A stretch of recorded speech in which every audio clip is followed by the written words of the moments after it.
Chapter 10. Hey, Jessica. How are you tonight? Jessica grinned and leaned on the counter, tucking the phone between her shoulder and her ear. I'm fine. How are you? Tired of being an accountant. Waiting to get rich and famous so I can write full time. You've had a taste of the high life, and now you want more of it? Something like that. So, I wondered if you'd be free for lunch tomorrow. They're having the carpets cleaned at the office, so they've given us the afternoon off. I'd love to go to lunch, but I have a doctor's appointment. You do? Are you all right? Jessica was touched by the concern in his voice. I'm fine. I've just been having some headaches, and it's taken me a little while to get in to be seen. Do you want me to drive you? That was a sweet offer, but if he drove her, he might find out a little more about her condition than she really wanted him to know. She planned to tell him about the dreams eventually, but that wasn't something you just sprang on a person at the start of your relationship. I don't think they're going to do anything to me that would make it unsafe for me to drive, but if I'm wrong and I end up stranded, I'll let you know. With 6 sisters, the chances of her not being able to find a ride were pretty slim, but she'd leave the door open for it just in case. All right. Let me know if there's anything I can do. I will. They chatted for a few more minutes before saying goodnight. After Jessica hung up, she wiped down her kitchen table, thinking the whole time about the appointment the next day. They'd likely take some blood, and while she wasn't crazy about needles, that wasn't necessarily a big deal. It was the rest of the testing that had her nervous. If they did a CT scan or an MRI, that would mean going into that tunnel machine, and she didn't know if she could do that without totally freaking out. But she shouldn't think about that. She had no idea what kinds of tests they'd run, so it was pointless to worry about it. Really very pointless. The next morning, she drove to the doctor's office, then waited in the exam room for what seemed like an eternity until Dr. Young stepped into the room, studying her chart. Hello, Jessica. It's been a while since I've seen you. That's good, right? It means I've been healthy. Yes, but your chart says you've been having these headaches since March. That was several months ago. At first, I didn't think much about them. It was actually Tracy who made me realize that I should come in. How is Tracy? I was thinking about her the other day. My car's been giving me some problems, and it might be time for something new.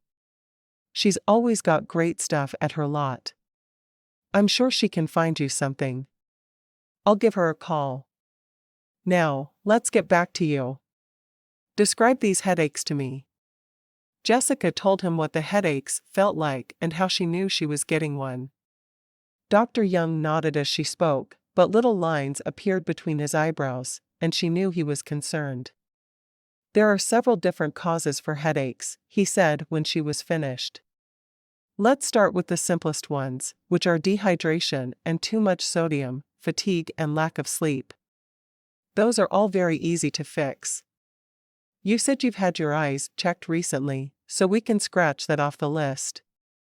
Then we come to the more complicated causes, such as constriction of the blood vessels in the brain.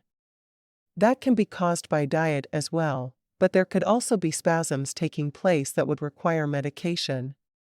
Then, of course, the conclusion everyone leaps to first, which is the presence of a brain tumor. I'm inclined to start simple and work our way up.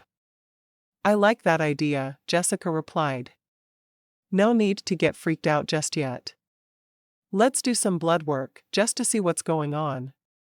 I'd like you to track everything you eat and drink for the next couple of weeks, as well as how much sleep you're getting. Also write down when the headaches occur, and we'll look for a pattern, all right? After your lab results are back, we'll decide if you need further tests. Jessica nodded. She was already tracking her dreams. It wouldn't be hard to add another few columns to her chart. All right, let's get started on that, and in the meantime, if you have any increase in the severity or frequency of the headaches, call me right away. Jessica left the office with a band-aid on her arm from the blood draw and some samples for different kinds of headache medicine. Hopefully, they'd have answers soon and she wouldn't have to go through anything too frightening or invasive. The main question was, were the headaches causing the dreams, or were the headaches signaling an oncoming dream? And how were those dreams so accurate? The rest of the summer passed by quickly. Between running Jake out to the ranch and getting ready for the first day of school, Jessica's life was pretty full, and then there were more dinner dates with Kent, which were always sweet and amazing. She jotted down everything she drank or ate, tried the new medications, and felt like she was getting back into balance. It had even been a long time since she'd had a dream, but the night before school started, she had one that woke her up in a cold sweat. Andy stood in the middle of a living room, a tall man standing over him, glowering. Andy cowered as the man screamed, unable to duck as a fist plowed right into his face. The screaming continued and the blows kept raining down until Andy had a bloody nose and lay on the carpet, his arms over his head. Jessica sat bolt upright in bed, her heart pounding. She threw back her covers and raced for the phone, dialing Jonathan. "Where's Andy?" she asked as soon as he picked up. "Jessica? Is that you?" "Yes." "Where's Andy?" "His father has him for an overnight visit." "What's the matter?" "I thought you had sole custody of all the boys at the ranch." "We do for most, but Andy's case was a little different. He was more of a foster kid, staying with us until his father proved to the courts that he could be a fit parent." "Do you have his address?" "Do you know where he is?" "Yes, I do." "What's going on?" "You need to get there as fast as you can." "I'm serious, Uncle Jonathan, go." "All right. I'm on my way." He hung up, and Jessica stumbled over to the kitchen table and sat down. Thank goodness Jonathan hadn't asked any questions, she'd have no explanations. All she knew was that Andy needed help, and he needed it now. She tried to go back to sleep, but that wasn't going to happen. Instead, she stared at her alarm clock as it counted down the hours and then the minutes until she needed to get up. It was the first day of school the next morning, and she couldn't afford to be exhausted, but she had no choice. She finally got up and hopped in the shower, hoping the hot water would ease some of the tension. After she dried her hair and got dressed, she poured herself some grape nuts. Her uncle hadn't called back to let her know what was going on, and she just might lose her mind. She finally called the house, unable to wait any longer. Her aunt answered the phone. "No, Jonathan's not back yet, but I'll have him call you, all right? I'm heading for school soon, but he can leave me a message on my answering machine, all right?" "All right. I'll make sure he does." That was the only consolation she was going to get, it seemed. She grabbed her things and climbed in the car, hoping she could do a decent job while yawning every 30 seconds. Her new students were overly energetic, as they always were the first day of school, and she spent some time getting everyone calmed down. Then she had to do it all over again after lunch. With so many children being so very frisky, by early afternoon, she felt like she'd done nothing but wrestle puppies all day. She was explaining the year's first writing assignment when the school secretary popped her head into the room. "Miss McClain? You have a visitor in the office, a Bob McClain. I'll stay with your class while you go." "Dad?" "Thank you," Jessica said, leaving the room at once. Her father was standing by the front desk when she arrived, a grim look on his face. "Dad? What's going on?" "Jonathan called and asked if I could give you an update. Turns out the boy you called him about, Andy, was bleeding internally and had to be rushed into surgery. If you hadn't called Jonathan, Andy most likely would have died. But they think he'll be all right now. He's been sedated and will stay that for a couple of days to give him a better shot at healing, but he's stable." "Oh, thank goodness." A wave of relief washed over Jessica, and she sat down hard on one of the chairs near the desk. "How did you know to call Jonathan?" "I had a bad dream," she said, not caring anymore how odd it sounded. "Well, I'm sure glad you took it seriously." Bob bent down and kissed her cheek. "Good work, honey. Now, I'll let you get back to it." He left, but Jessica couldn't get herself to move out of her chair. Her knees were completely weak. "Miss McClain, are you all right?" The assistant principal had come into the office and looked at her with concern. "I'm fine. I'm just a little, well, maybe I'm not quite fine." He frowned. "I think you should take the rest of the day off. We'll figure out your class, don't worry about it. And you should have someone drive you home." "Oh, I'm sure I can drive." "No, I don't think you should. Your hands are shaking." She looked down at her hands. "Sure enough. I'll call my sister," she said. "Very good.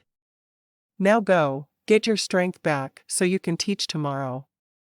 Jessica nodded, then forced herself to her feet and over to the phone. "Hey, Heather? Are you busy?" Chapter 11. "You sure you're okay?" Heather asked as she covered Jessica with an afghan. "I'm fine. Just leave the remote where I can reach it." "Here." Heather put the remote near Jessica's hand. "Sure you wouldn't rather be in your bed than the couch?" "If I were in bed, I couldn't see the TV." "True. Or we could move the TV into your room." Jessica laughed. "It's okay, Heather. I'm not an invalid, I'm just worn out. There's no need to act like I'm dying." Heather sat down on the chair next to the couch. "I know. It's just, you're my baby sister, and I'm worried about you." Jessica shook her head. "I'm not your baby sister. I'm the second oldest. All 6 of you are babies to me. Just accept it. It's nice to be watched over, I'll admit it." Jessica pulled her afghan a little higher over her shoulders. "Don't tell Mom about this, okay? All I need is a good nap and I'll be fine. There's no reason to worry her." "Are you sure that's all it is? Tracy said you'd gone to see the doctor a few weeks ago." "Yeah, she's the one who made me go in the first place, so I told her when it was all said and done. For right now, he's just having me keep a log of what I'm eating and how much sleep I'm getting. Because apparently you aren't getting enough of either." Heather sighed and rubbed her face. "Jess, you've got to take better care of yourself." "I will. I promise. I'm all tucked up now, I'm warm and cozy, and you even dragged the phone in here for me." "I'm good. If you're sure." "I'm very sure." "All right." Heather stood up. "You can reach that sandwich, right?" "Sure can. I just need to unbend my elbow. See? There's this whole hinge mechanism in there that works great." "Stinker." "Okay, I have ballet class in half an hour, but if you need me, call me and I'll cancel it." "You can't cancel. Those little girls love you." "Well, I love my sister more." Heather scooted the sandwich even closer, then let herself out. Not even a full minute went by before the phone rang. "Hey there," Kent said. "How was school today?" Jessica wanted to sound bright and cheerful, but it just wasn't happening. It was different. First day of school's always the hardest, right?" "That's what you were telling me." "This one was more than that." "Do you want me to come over?" "Jake's with Jean right now, they're making cookies." "I'd love to see you." "Be there in a couple of minutes." Jessica hung up and hoped she didn't look too awful. When Kent knocked a few minutes later, she stood and let him in, then went right back to her spot on the couch. Kent sat down where Heather had been sitting just a few minutes before. "You're always beautiful, but you look tired. What's going on?" Jessica pulled in a breath. One of my students from last year, one of the boys at my uncle's ranch. He went for a visit to see his dad, and he's in the hospital right now. His dad beat him up. Oh, no. Kent slid down on one knee and wrapped his arms around Jessica. Is he going to be all right? Yes, but they had to do surgery for internal bleeding. Kent shook his head. And the dad's in jail, right? Tell me he's in jail. I don't know, actually. I imagine so. Kent ran his fingers through Jessica's hair, then tucked it behind her ear. I'm so sorry you've had such a rotten day. I know you care deeply about your students. I love them, she said simply. I know. And that's part of why I love you. He cupped her cheek in his hand and stroked her bottom lip with his thumb. It's taken me a little while to be able to say it out loud, but I'm in love with you, Jessica McClain. You are? She looked into his eyes. Their warm brown depths sucked her in. I am. And I think you might kind of like me too. Kind of, yeah. Once in a while. He brought her face closer and kissed her. They hadn't kissed much since their first one, which was actually all right with Jessica because she wanted each kiss to be special. It always bothered her to see couples who couldn't seem to keep their hands, or their lips, off each other.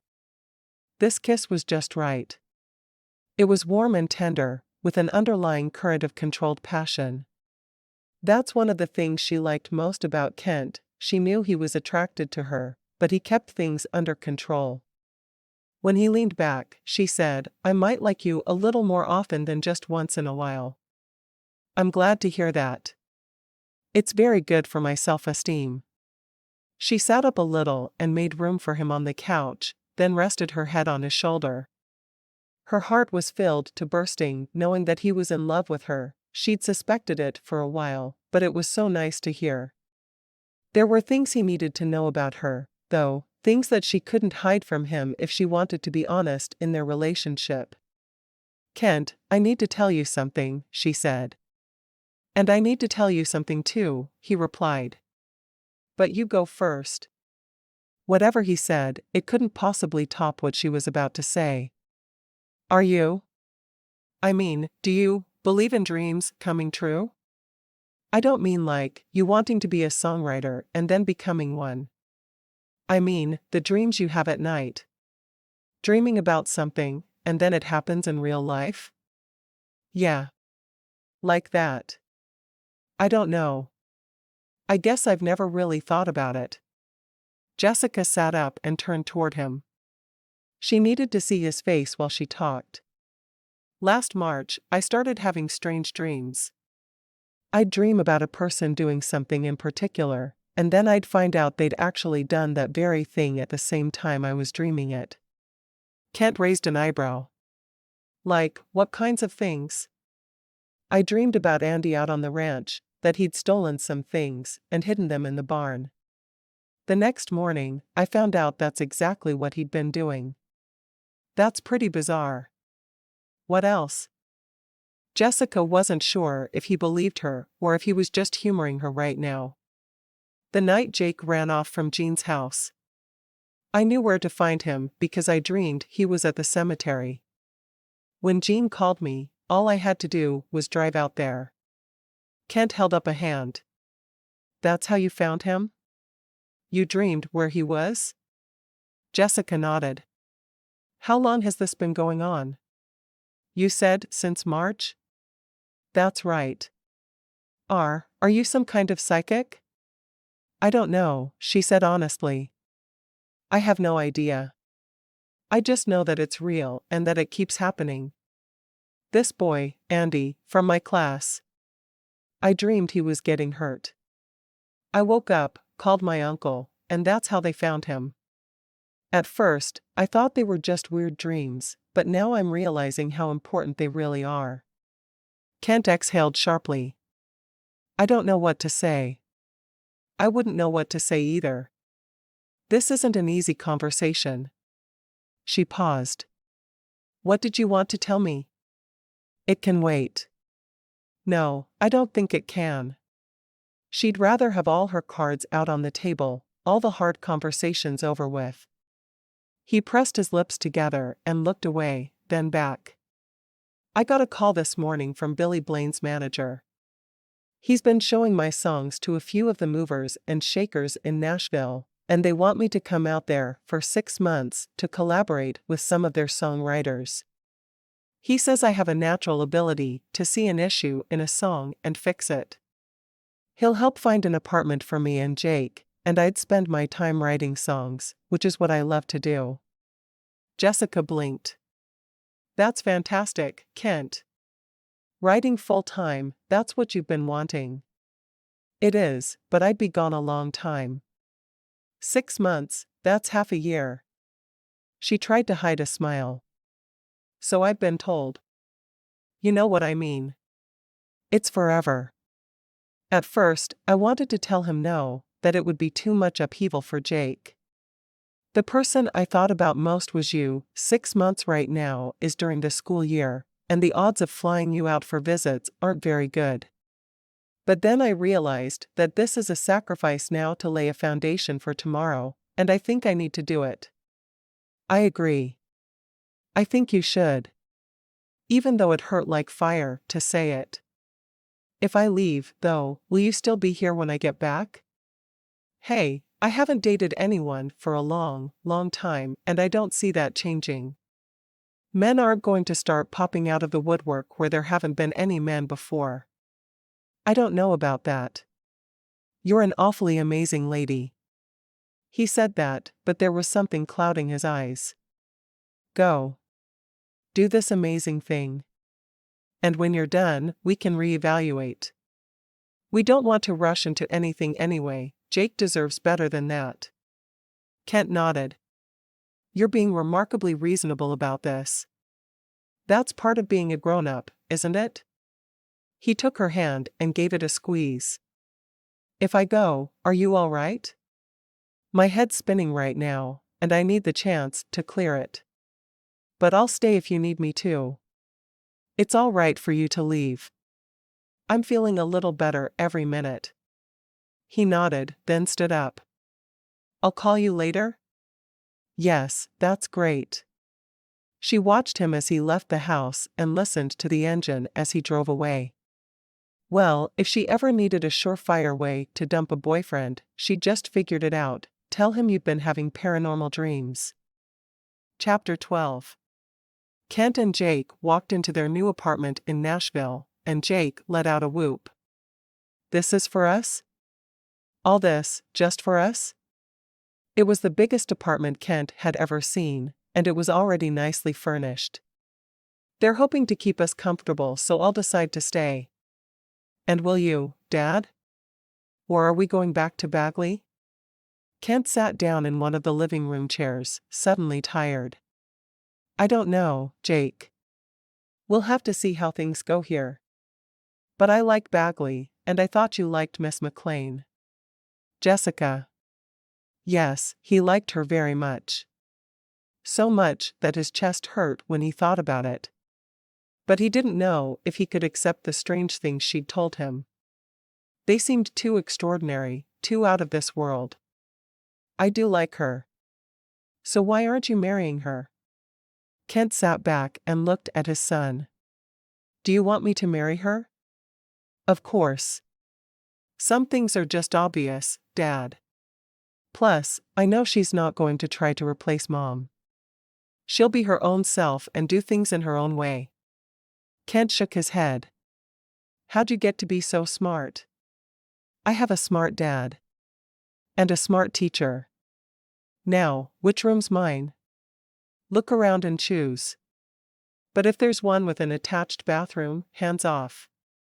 Jake ran through the apartment, exploring it while Kent closed his eyes for a moment. Saying goodbye to Jessica had been one of the hardest things he'd ever done.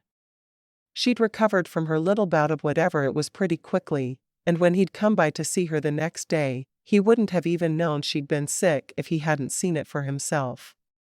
She told him again that she thought Nashville was a great idea, and she said she understood if he was too busy to stop by again before he left. That was a clear signal for him to stay away, so he obeyed, even if it was difficult for him. He knew she was seeking validation from him about her dreams, but he hadn't been able to find the words. Did he believe her? He believed that she believed, but was that enough? What if she was crazy? He didn't see how she could be, but he'd heard stories of people who seemed perfectly normal except for that one strange quirk. Maybe this was her quirk, and maybe he didn't know if he was up to the challenge. And if he wasn't up to the challenge, maybe he didn't deserve her anyway. Dad. This place is so great. There are 3 rooms, and I want the one on the end. Come see. Kent opened his eyes and stood up. Coming. This day was the start of his Nashville adventure with his son, and he didn't want anything to spoil it. He could figure out what to do about Jessica later. At the moment, he didn't even know what to do with himself. I know you hated having the MRI done, but I'm glad we did it. It ruled out all our concerns about a possible brain tumor, Dr. Young said. You've been tracking what you're eating? Yes. Jessica handed him her notebook. He took it and flipped through the pages. I'm seeing a bit more salt here than you should be having, and also some caffeine use, he said. Not a lot, but yes, she replied. Let's change that up, all right? We know that your brain is healthy, so now let's reduce your sodium and completely eliminate caffeine. That should have some impact on your headaches. All right, Dr. Young. Thank you. Jessica was so happy to hear that the MRI had come out clean. When she'd consented to it the week before, she'd made the doctor promise her that she wouldn't die of claustrophobia. He assured her that he knew of very few people for whom it was even a thing, and only then did she agree to it. Now she knew she was good to go, she should have just consented to it in the first place. She didn't have to be such a baby about things. In the meantime, she had a fall carnival at the school to get ready for, plus the big fundraiser out at the McClain boys' ranch. She didn't have time to waste with silly things like being sick. She wished she was spending some of that time with Kent, but he needed to be where he was. And she needed to be where she was.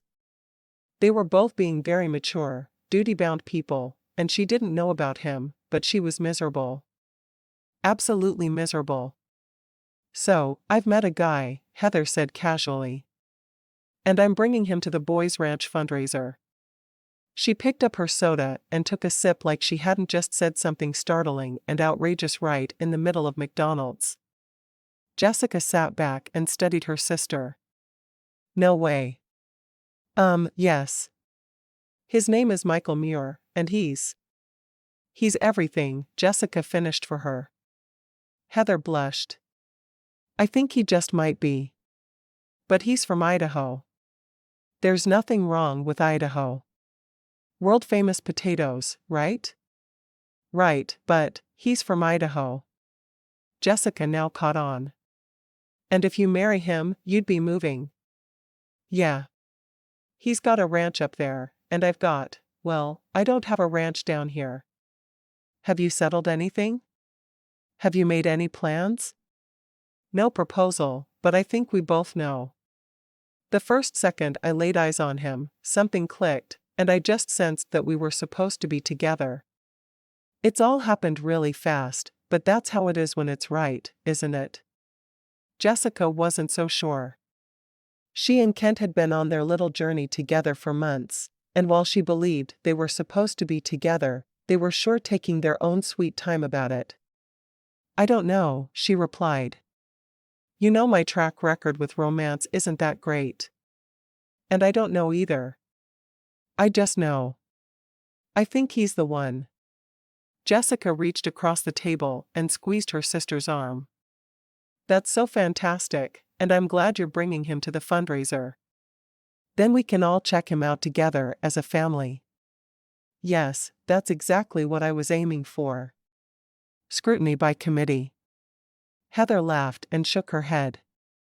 I figured this was the best way to make all the introductions at once. It's also a chance for him to see what he's getting into before anything official happens. Well, I can't wait to meet him. Any guy who's won my sister's heart has to be pretty special. Jessica was tempted to say something to Heather about Kent, but she held back. She didn't even know what was going to happen between her and Kent when he came home, and she didn't want to bring him up to the family unless she knew something was solid. Her last relationship had gone up in flames, massive, monstrous flames, and she wasn't at all eager to make a public spectacle of whatever happened next. While she loved her family dearly, spectacles were pretty common. That's what happened when there were so many McClains.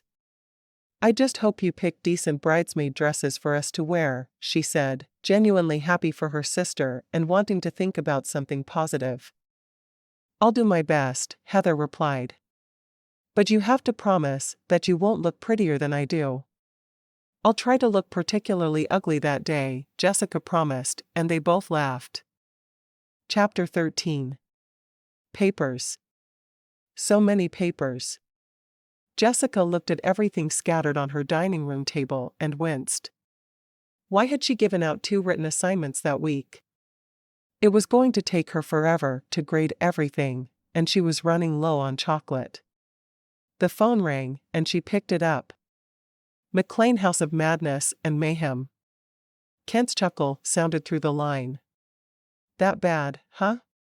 She pulled in a breath. It had been several days since he'd last called, and she'd wondered if he'd decided to forget about her. All depends on how melodramatic I'm feeling. Just a lot of work to do. How are things going out there? Good. I've met with several influential people, and Jake's getting settled in at school, although he's told me several times that no one teaches as well as you do. I'm also very bored most of the time, just staring at blank paper and trying to be brilliant. Tell Jake thanks for the compliment. And I'm sorry about the boredom.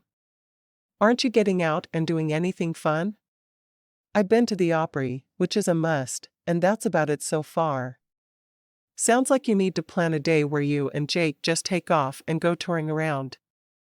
You're only in one of the coolest places in the whole world. You can't miss out on the experience of being there. You're right. I'll look at my calendar and see what we can come up with. So, what's going on with you? Not a lot with me personally, but Heather's decided she's in love with a rancher from Idaho. Really? That's fantastic. Yeah, she's up in Idaho right now visiting his family. We're all suspecting that we're inches away from a wedding, but that means she'd be moving, and I don't know how I feel about that. She and I have been best buds our whole lives. Yeah, that would be hard. Do you like the guy? I really do. He seems to be everything she could ever want or need. I'm glad. Kent paused, and Jessica didn't know what else to say. It was hard to come up with stuff when she didn't know the status of their relationship. So, Jake says to tell you hi. Tell him hi back. My class this year is pretty boring, just so he knows. Kent chuckled. I'd think you'd be glad for an ordinary class. Ordinary often equals boring. Take care, Kent. You too. She hung up, then stared at the papers in front of her. Boring, boring, boring. Essays about why their cat was their best friend. She missed Dwight and Amanda and Andy and Jake and all their quirky personalities. The kids this year were sweet, but they were all too much the same. She pushed back from the table and decided to go to bed early. Kent had sounded good on the phone, really good. She'd always loved his voice, and it was just as mellow as she remembered. It would be so nice if she could dream at will, if she could choose what she wanted to dream about each and every night. She'd definitely dream about Kent if she could. Kent lay in bed, staring at the ceiling. He finally rolled over and flipped on his lamp, then picked up his watch to check the time. His guitar sat on the table across the room. He stood up and grabbed it, then experimented with several different chords. He grimaced at each one, then put the guitar down and wandered into the kitchen, where he picked up the phone instead. He dialed all but the last digit of Jessica's phone number, then hung up. With a shake of his head, he went back into the bedroom and lay down, but he never did sleep that night. What did it mean? Jessica asked herself that question over and over as she drove to work the next day. She'd wanted to dream about Kent that night, and sure enough, she did. That was the first time she'd made a conscious decision to dream, and she didn't know if she'd have that ability again. She'd have to try it again that night and see if it worked. Even if it didn't, she was touched to know how close he'd come to calling her the night before. That meant she was on his mind, and that meant he still had feelings for her. The chasm between them had felt so wide and insurmountable, but with that thread of hope, she believed she could start planning on some sort of future, even if it was just mental planning for now. She'd take it. It was no surprise to anyone in the family when Heather came back and announced that she was going to marry Michael, and that it would be a quick wedding. The McClains loved parties, and Barbara threw herself into preparations like she'd been born for this moment. Each of the sisters brought their own talents to the mix, and it was going to be a wedding to remember. The night before, the sisters gathered together for one last movie night as single ladies, but somehow, the movie never got put into the VCR. Instead, they shared memories from when they were little, and Jessica laughed until she thought her stomach muscles would never recover. But then the conversation turned serious, and Heather asked if any of them had experienced strange after effects from the electricity outage at their parents' house. Each sister admitted that they'd had something odd happen to them, and Jessica was amazed. Not only had they each developed some kind of gift, but none of them had felt comfortable sharing it. It was all too unbelievable, too weird to be real. "I'm so glad we're talking about it now," Jessica said. "I thought I was all alone." "No, I thought I was all alone, and we know everything is about me," Marty said, and they all laughed. "Be that as it may, I like keeping this secret just between us for now," Jessica went on. "A sister thing. I've told Michael," Heather said. "I figured it was only fair that he know. He's got to live with me, after all. Of course we'll tell any significant others in our lives," Jessica said, feeling her cheeks go a little pink. "I just mean, besides that." The sisters agreed, and Jessica breathed a little easier. She wasn't alone, what a relief. She did still have one nagging question, though. "Heather," she asked when there was a lull in the conversation. "You said you know when two people are supposed to be together. How do you know?"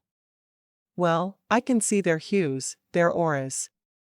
Every person has a different color, and when they're with the person they're supposed to be with, their colors mix together and make something beautiful. Like red and blue making purple," Jessica said slowly. "That's right. Michael and I together make a really pretty purple, because he's blue and I'm pink." Heather looked at her curiously. "Why do you ask?" "I think you just helped me answer a question I've had for 9 months, Jessica said. "My first dream, the one I had the night of the zap, was about you. You were playing with crayons, and you picked up the red and the blue and you held them together. I must have been dreaming about you getting your powers." Heather looked thoughtful, then nodded. "That makes sense. And it also explains why you were asking me about coloring, silly girl." "Well, for all I knew, you like to pull out the coloring books when no one's watching," Jessica defended. "I'm just so glad to understand my dream. I guess this means that not all of them are literal. We're going to have to sit down and share everything we've been through with these gifts, but I think we need to get some sleep," Rebecca said, walking up to them and putting an arm around each of their shoulders. "Tomorrow's going to come early, and we want our sister to look perfect on her wedding day." "Agreed." Jessica snuggled down into her blankets, more comfortable about her newfound gift than she'd ever been before. She wasn't sick, and she wasn't crazy. She'd experienced something amazing, and she was going to start thinking of it in exactly that way. Chapter 14. The wedding was absolutely everything it should have been. The Muirs and the McClains fit together like they'd been destined to be one family from the start, and Heather and Michael looked radiant. Jessica didn't think she'd ever seen a more beautiful bride, but then again, Heather was her sister, of course she'd think Heather was beautiful. Jessica's life was so quiet after Heather left. The sisters still got together and did things when they could. They'd go to lunch or the movies, but everything had taken on a pallor of gray. Without her closest sister and without Kent, Jessica found herself wondering if there wasn't something else she was supposed to be doing. Yes, she still loved teaching, but she found it hard to feel joyful about anything. One day, after grading a long series of essays that were well written and punctuated properly, she made a realization that shook up her worldview just a bit. She wanted the challenging kids. She wanted the ones who needed the extra watch care. She wanted to deal with the Jakes and the Andys. There was nothing wrong with teaching well-behaved, non-complicated children, but she thrived when given a challenge, and this school year had simply not been challenging enough for her. She picked up the phone and called her mom. "You're calling me?" Barbara said with some amusement.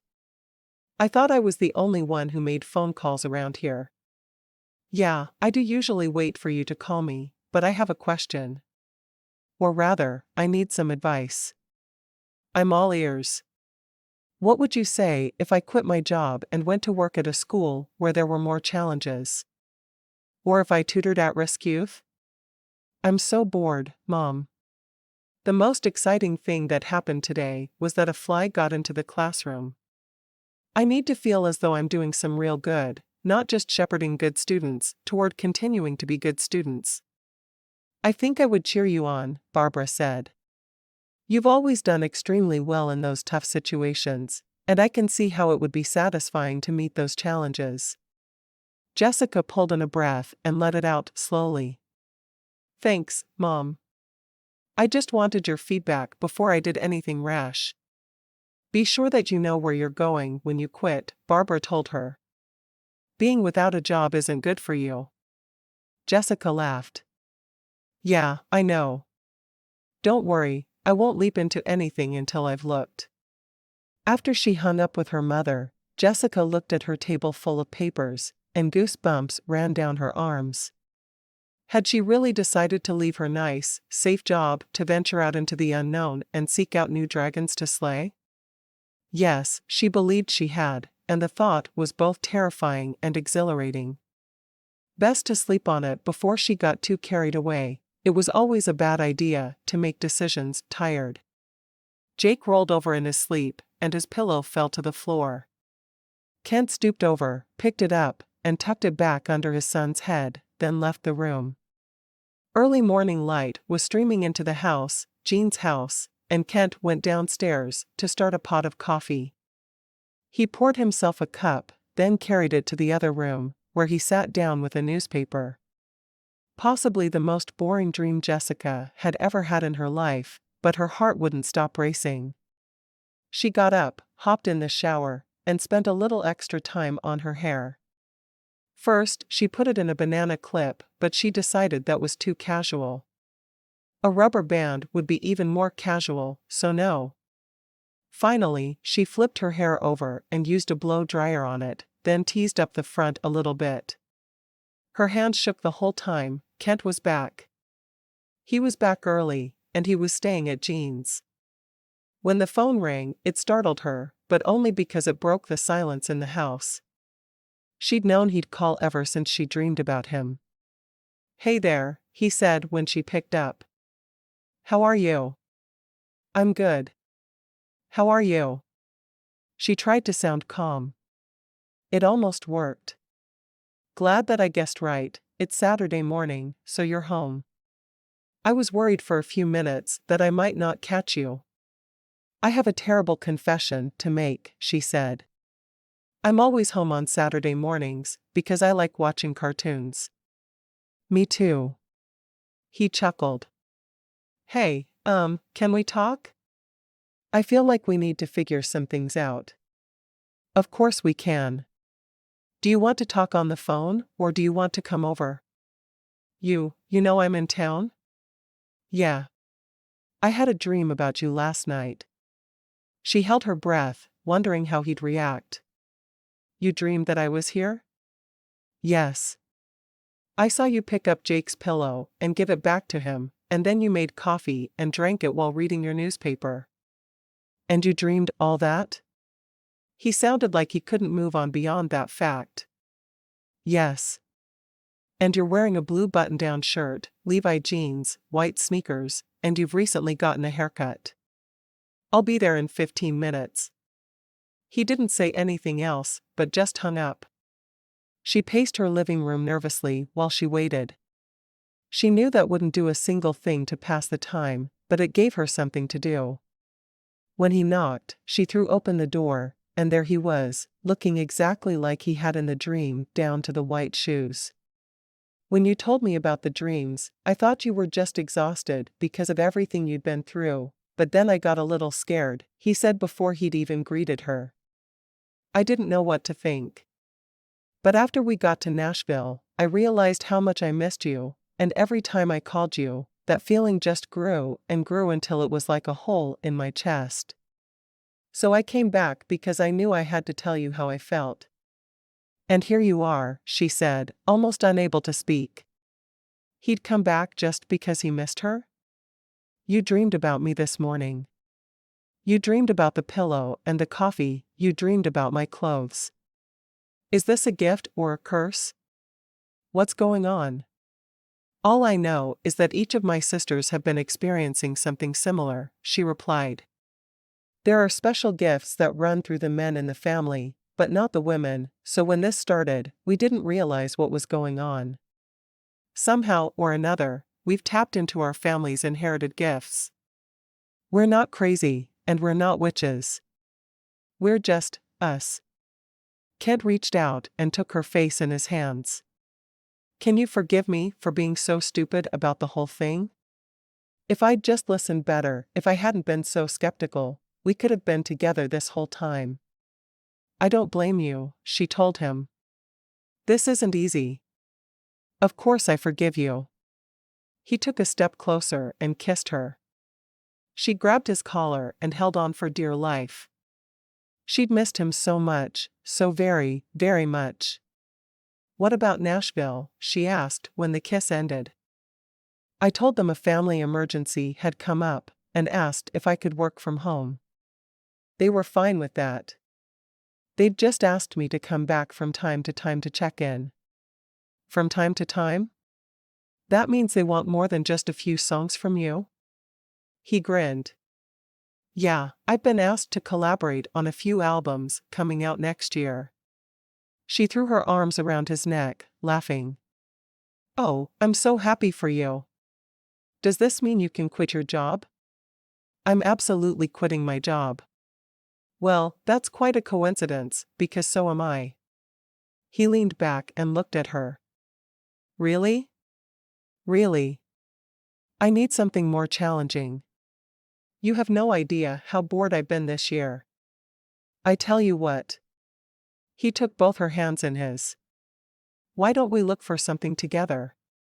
Something that will challenge you and allow you to use those magnificent skills of yours, and while we're at it, we could look for a house, one that will fit not only the three of us, but maybe a few more of us.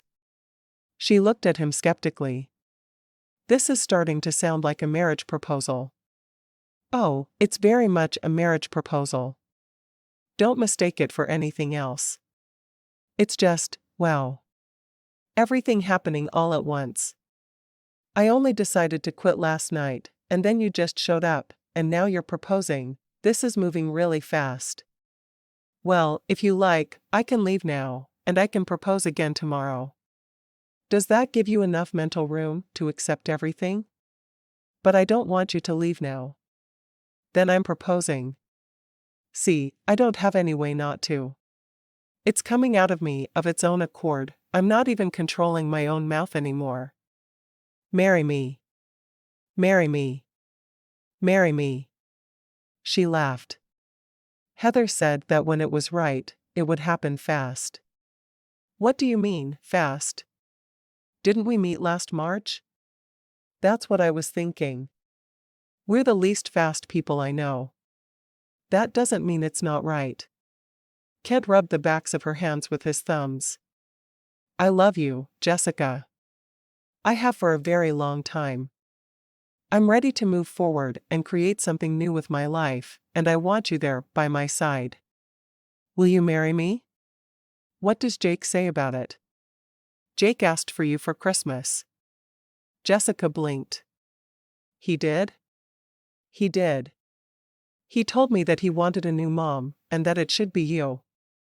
When he got some games for his Atari instead, he was kind of disappointed. My dad might have helped develop those games, Jessica said. He works for Atari. Cool. I bet Jake would love to talk to him about that. But you're procrastinating. I've proposed about 100 times now, and you have yet to give me your answer. I don't think it's been 100 times. I think it's been significantly less.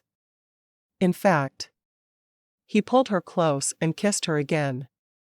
She usually didn't appreciate being shushed or interrupted, but she found that this time, it was rather a pleasant experience. Yes, she said when he ended the kiss. Yes, I'll marry you, and yes, I'll be Jake's new mom. Not a replacement mom, but an additional mom. He told me you'd say that. He did? Yeah. He's a pretty smart kid. Well, he'd definitely a smart kid if he told you to marry me. I'm likely one of the best decisions you'll ever make in your life. I have no doubt about it, Kent said, bringing her near for yet another kiss. Epilogue. 2 of my daughters down, and 5 to go, Bob McClain said, raising a glass of ice water in a toast. May you all find people who can put up with you just as well as the first 2 girls did. But not too fast. He turned his gaze to Candace and Marty. You've both got a few things to do before that happens. Jessica reached under the table and squeezed Kent's hand. She'd been worried that her family would mob him when she brought him over for Sunday lunch, but they'd shown more restraint than she'd given them credit for. Barbara had swooped right in on Jake and carried him off to the kitchen to try a new cookie recipe, so there were definitely no issues there. So, what are your plans now? Tracy asked. We'll get married in about 3 months, which doesn't give us time to plan anything elaborate, but that's okay because we don't want anything elaborate, Jessica answered. We'll both be putting our houses on the market and looking for something that works for all 3 of us, and I quit my job. Galen looked at Jessica in shock. You what? I need something I can really sink my teeth into, so I'm keeping my eyes open for just the right thing, Jessica replied. In the meantime, I talked to Uncle Jonathan, and I'll be going out to the ranch to tutor some of the boys who need a little extra academic help. He's in the process of getting full custody of Andy right now, and Andy will be one of my students. That's awesome, Rebecca said. I've been worried about that kid. Everyone at the table nodded. And what about you, Kent? Bob looked down the table at his future son-in-law. What's on the horizon for your career? Barbara tugged on his sleeve. What? Bob asked. This is a legitimate question. I should know how he intends to take care of our daughter. Kent chuckled. I'd be asking the same questions if I were in your shoes, Mr. McClain. I'll be working from home mostly, but flying out to Nashville every so often to collaborate with other writers or to pitch my songs. It's not a guaranteed career by any means, but in this industry, nothing's guaranteed. Do you think you'll ever move out to Nashville? Galen asked. Kent shrugged. I have no way to tell at this point. Jessica glanced over at Marty. Knowing that her sister was a precog made her want to ask all sorts of questions about the future, but it was also fun to see how things unfolded on their own. I really hope you don't, Barbara said. Having one daughter in Idaho and one in Tennessee would be so difficult. Going back and forth to see the grandbabies would take up all my time. Honey, we're going to have to get used to it. Bob patted her hand. We could have one daughter in each of the 7 corners of the world. I'll give you each $10,000 to stay in Texas, Barbara said, her gaze flitting to her daughters. Mom, do you have $70,000 to spend on bribes? Candace asked. Because of course you'd have to bribe Heather to move back, too. I'd make it work. It would be well worth it. We're going to fly up to see Heather next weekend, Kent said. Jessica told me things wouldn't really be official until I'd met every sister. I wish I could come along with you. She hasn't been gone too terribly long, but it feels like decades. Barbara picked up her napkin and wiped her eyes. The meal was over, and everyone got busy clearing the table and starting the hot water in the sink. Marty caught Jessica's hand and pulled her into the corner of the kitchen. I like him, she whispered. I like him a lot. I don't see anything specific, but I know you're going to be very happy together. Warmth exploded in Jessica's chest. Thank you. I wanted to ask, but I kept talking myself out of it. Silly sister. Ask whatever you want, and if I can see it, I'll tell you. Marty threw her arms around Jessica. I'm so happy for you. With the kitchen duties under control, those who weren't needed trickled out of the room and into the living room, and Jessica looked over to see Kent leaning up against the door jamb, smiling at her. What was that all about? He asked, nodding toward the corner where Jessica and Marty had been talking. She's very happy for us. Jessica wrapped her arms around Kent's waist and looked up into his eyes. And I'm pretty happy for us too. Kent bent down and gave her a kiss. Then that makes 3 of us, he said as he pulled her in tight.